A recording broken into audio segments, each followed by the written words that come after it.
एक वाइफ ने अपने हस्बैंड को कुछ इस तरह आजमाया।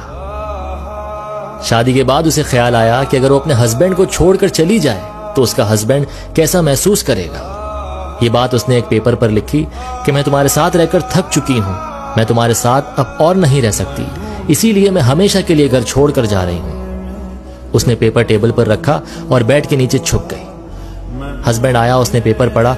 कुछ देर खामोश रहने के बाद उसने पेपर पर कुछ लिखा और सीटी बजाकर नाचने लगा। फिर उसने अपने कपड़े बदले, फोन उठाया और किसी लड़की को कॉल की कि मैं आज फ्री हो गया। मेरी वाइफ को पता चल गया कि वो मेरे लायक नहीं थी, इसीलिए वो पागल हमेशा के लिए घर छोड़कर चली गई। अब मैं आजाद हूं और तुमसे मिलने सामने वाले पार्क में आ रहा हूं। अब जल्दी से तुम भी तैयार होकर वहां पहुंचो। और ये कहकर वो घर से निकल गया। आंसू भरी नम आंखें लेकर वाइफ बेड के नीचे से निकली और कांपते हाथों से उसने उस पेपर को पढ़ा, जिस पर लिखा था, पगली तेरे पैर बेड के नीचे से दिख रहे हैं, अब जल्दी से चाय बना, मैं सामने से केक लेकर आया। मेरी जिंदगी खुशियां तेरे आने से हैं, आधी तुझे सताने से हैं, आधी तुझे मनाने से हैं। आई लव यू मेरी जान। खुशी तुम्हारी है जब